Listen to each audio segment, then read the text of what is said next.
माघ यात्रेला भाविकांना पुरेशा सोयी सुविधा आणि श्री विठ्ठल रुक्मिणी मातेच्या मूर्ती संवर्धनाबाबत जिल्हाधिकारी कुमार आशीर्वाद यांच्या अध्यक्षतेखाली पुढील आठवड्यात बैठक घेण्यात येणार आहे।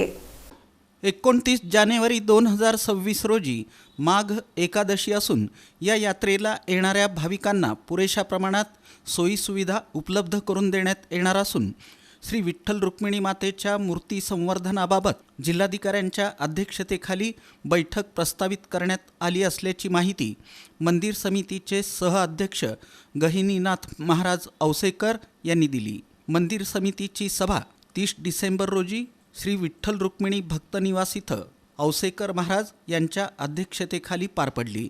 या सभेला शकुंतला नडगिरे, डॉक्टर दिनेश कुमार कदम, भास्कर गिरी बाबा, संभाजी शिंदे, हरिभक्तपरायण ज्ञानेश्वर देशमुख जळगावकर, हरिभक्तपरायण प्रकाश जवंजाळ, अतुल शास्त्री भगरे गुरुजी, कार्यकारी अधिकारी राजेंद्र शेळके, प्रभारी व्यवस्थापक संदेश भोसले, लेखाधिकारी मुकेश अनेचा, पुरातत्व विभागाचे सहाय्यक संचालक डॉक्टर विलास वाहणे, बांधकाम विभागाचे कार्यकारी अभियंता श्रीनिवास गुजरे, भारतीय पुरातत्व सर्वेक्षण विभागाचे एस विनोद कुमार, जतन संवर्धन कामाचे ठेकेदार वास्तुविशारद तेजस्विनी आफळे, मंदिर समितीचे सर्व खाते प्रमुख उपस्थित होते। या सभेमध्ये श्री विठ्ठल रुक्मिणी मंदिर आणि परिवार देवता मंदिरांच्या जतन आणि संवर्धन कामांचा आढावा घेण्यात आला। सर्व कामे गुणवत्तापूर्ण आणि वेळेत पूर्ण करण्याच्या सूचना पुरातत्व विभागाला देण्यात आल्या।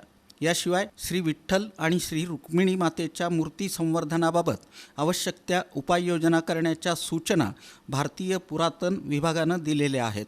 त्या अनुषंगानं देखील पुढील आठवड्यात जिल्हाधिकाऱ्यांच्या अध्यक्षतेखाली बैठक प्रस्तावित करण्यात आली असून या बैठकीला स्थानिक लोकप्रतिनिधी, मंदिर समिती सदस्य, सल्लागार परिषद सदस्य, स्थानिक महाराज मंडळी यांना आमंत्रित करण्यात येणार आहे।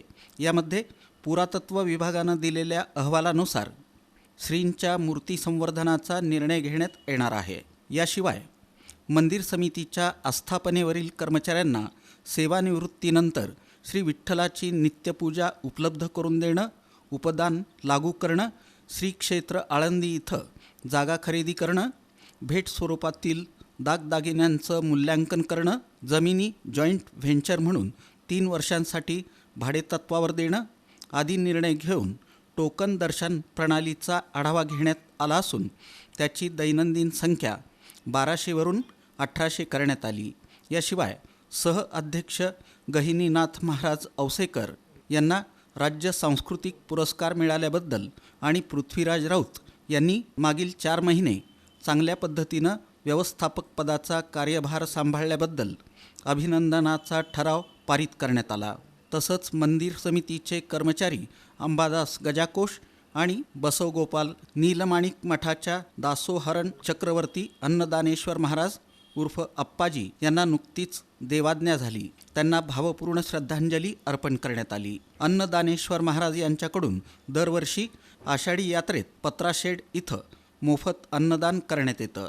मंदिर जतन आणि संवर्धन कामाला गती देऊन विहित वेळेत गुणवत्तापूर्ण कामे करण्याच्या दृष्टीनं तसंच माघ यात्रा 2026मध्ये भाविकांना चांगल्या सोयीसुविधा देणं आणि दर्शन रांगेच्या सुयोग्य नियोजनाच्या दृष्टीनं आवश्यक त्या उपाययोजना राबवण्यासाठी मंदिर समितीच्या सभेत सांगोपांग चर्चा करण्यात आली।